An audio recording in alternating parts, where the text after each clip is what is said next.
Hello, my marvellous sausages. Look, you're a new player to Destiny 2 and it's a bit overwhelming, so you need all the help you can get. Well, there are some exotics out there that really help give you an edge. They spew tons of damage out, they affect more than one target, mostly, and they have multiple uses. On top of that, they're incredibly user-friendly for new players.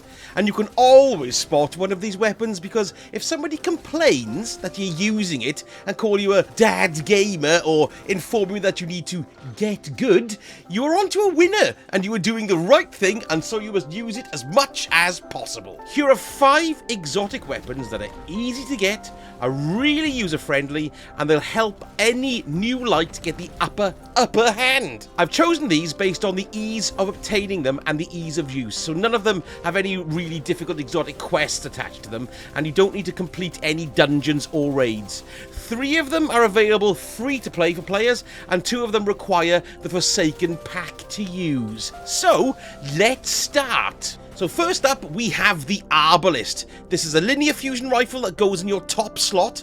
Linear fusions are a different beast to normal fusions. If you could liken a fusion to a charging laser shotgun, then you could say linear fusions are sort of like laser snipers, and the Arbalest is an absolute corker. It's got great range, so you can use it to pick off those pesky bosses and mages off at a distance, but the ace up its sleeve is that it pierces shields. Almost all shields. But it also has anti-barrier properties, so if you run into a barrier champion, it makes short work of them. Now, when you destroy the shield, that's when its other exotic perk comes into play, called Disruption Break. Now, this means that breaking an enemy's shields will make them more vulnerable to kinetic damage. Now, because the Arbalest is kinetic damage itself, it means that when you use a shot to break a shield and then follow up a shot once the shield is down, it's got increased damage on top. It's an excellent combo that makes for a devastatingly easy weapon to use. Now, it also has a catalyst, and that adds a perk called Genesis. And what this does is replenish the magazine when you break a shield. So what happens is, you take a shield down, you get increased damage for your shots after that, and then also your magazine refills. Another nice benefit of the Genesis perk as well is that your energy weapons get reloaded too, which is nice. Now, you can take this so many places, and you will swear by it when you start encountering barrier champions and shielded enemies. Plus, it gives you a distance that allows you to find cover. It's a must-have for your arsenal. Now, the Arbalest is available to everyone to get, and there's a mission to acquire it from Jotunn on the Cosmodrome. It's called Another Last City. It's simple and straightforward to complete. The biggest part of it really is to complete the Guardian Rises quest, which is the new player quest. But as new players, you've either started it and finished it already, or you're going to be some way to completing it. So once you have completed it, it skips over that part, and you'll be able to go and finish off the weapon quest. I do have a video guide on how to get the Arbalest, and I'll stick a link for that in the description. Now, the catalyst itself drops from playlist activities, so that's the Vanguard playlist, Gambit or Crucible, and once it drops, you just need to make 500 kills with it, and you're off. Next, we have the Riskrunner. Now, this is a beast, and it's so useful for destroying large groups of enemies and getting you out of sweaty close encounter situations. It's an arc submachine gun that has 2 really useful perks. Now, its exotic perk is called Arc Conductor. This activates when you take arc damage, and your shots become more powerful, and you also get 50% arc damage resistance. Very useful. Plus, any kills you get extend this Arc Conductor buff, and buff is what they call these kinds of effects in Destiny 2, so you can keep on dishing the crispy blue death. Now, it's got another perk as well called Superconductor, and this perk chains lightning damage to surrounding targets. It's totally excellent. However, this perk only kicks in when Superconductor is active, so they kind of work in tandem with each other. In practice, what happens is that you take arc damage from an enemy, sorcery, such as a Fallen, or even a Thrall actually, because their melee blows will count as an arc blow, but any source really. So Arc Conductor will then kick in to give you more powerful shots and damage reduction, and then after Arc Conductor kicks in, Super Conductor fires up, and lightning will chain to surrounding enemies too once you kill them. You love it, and it's so useful at every level of the game and very easy to use. You can even do something called proccing it yourself. Now, proccing it just means starting the perk up yourself, and all you've got to do is, if you've got an arc subclass, you can throw an arc grenade on the floor. Careful it doesn't kill you, but as soon as you receive a bit of arc damage from that grenade, it'll start up the Arc Conductor, and then that in turn will start up the Super Conductor. So bear that in mind. You can actually trigger it yourself if you find yourself in a place with no arc damage coming in. Riskrunner also has a catalyst, and it extends the weapon's range by 27 in the stat bar there. So in essence, what that means is it increases the effective range by almost a third. Now, this may not sound fancy, but it really does kick this gun up a notch when you can dish damage at a greater range. It's very, very useful. Like the Arbalest, the Riskrunner is free to play, and there's an exotic quest that you need to have completed in order to get it. Now, this exotic quest opens up as part of the Guardian Rises questline, the initial questline for new players. You get to a point where you're going to talk to people all around the tower, and when you talk to Zavala, he will give you a quest called A Spark of Hope. Just follow the quest through. It's very straightforward to finish. Now, as for acquiring the catalyst, the cool thing is that it's part of this actual quest, so you don't have to wait for it to drop in the wild. You can just get your Riskrunner up and running with its lovely catalyst pretty darn quick. Next, we have the Thunderlord. Now, this heavy arc machine gun is quite simply bonkers. Again, it's arc. Don't ask me why there are so many great arc exotics, but there are, and this one has so many reasons to recommend it. Now, its main exotic perk is called Rain Havoc, and this creates lightning strikes when you kill a git, and these lightning strikes also stun targets. Now, combined with this is that it also stuns Overload champions, which already gives it so much value. I hate Overload champions, and you will too.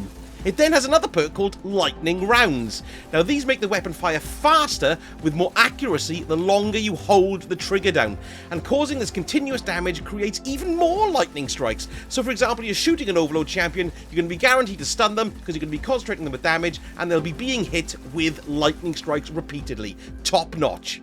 This is such a great boss DPS weapon, and if you hear the phrase DPS, that means damage per second, which is a very important thing in Destiny 2. Now, it does have a catalyst which really ramps up the damage you can spew out, because with the catalyst on, lightning strikes return ammo to the magazine, so you can fire for longer without reloading, and therefore stick loads more damage on an enemy in a shorter space of time. As heavies go, it really is one of the best. So easy to use, as all you have to do is point and pour it on.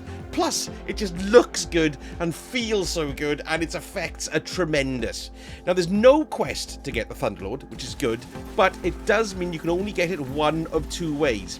It will either drop out in the world as an exotic reward, which of course can be touch and go because of the random aspect of what you will get from your exotic engrams, but a better way is to try and acquire it from good old Xur.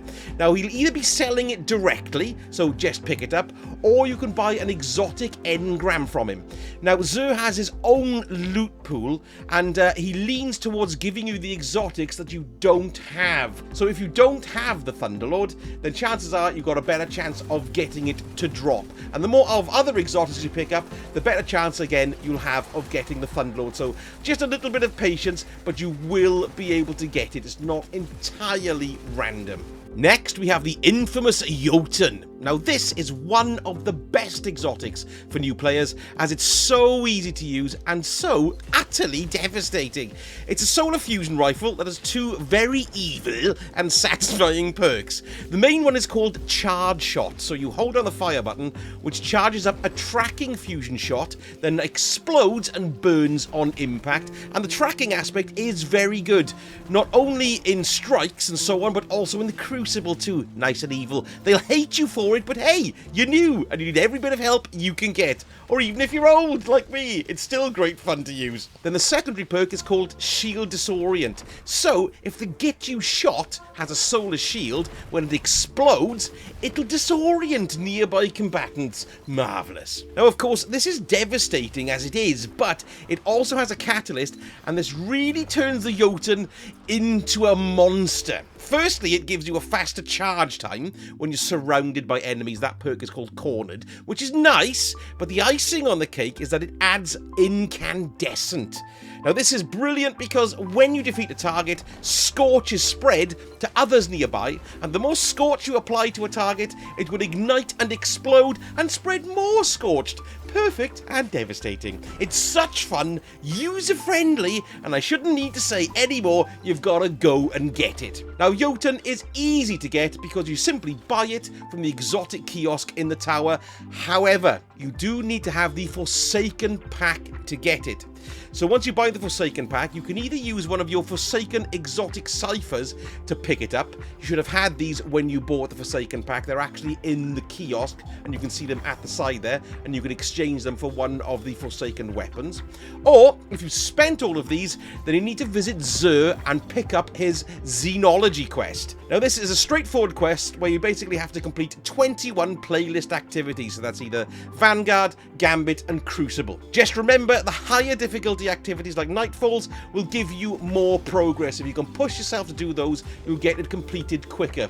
Once you've done that, return it to Xur, and then you'll get your exotic cipher that you'll need in order to purchase the Jotunn back from the exotic kiosk. But you'll also need 125,000 Glimmer, 200 Legendary Shards, and an Ascendant Shard too, so it's quite expensive, these babies, in this exotic kiosk, but this is why this is such a handy guide, so you know what to get. The catalyst itself is obtained in the same way as many others. It's the luck of the draw, where you just run playlist activities in Vanguard, Crucible or Gambit, and it'll drop at the end of a match or a game completion. And finally, we come to the exotic that I have probably used the most on this list, Le Monarque Exotic Void Bow.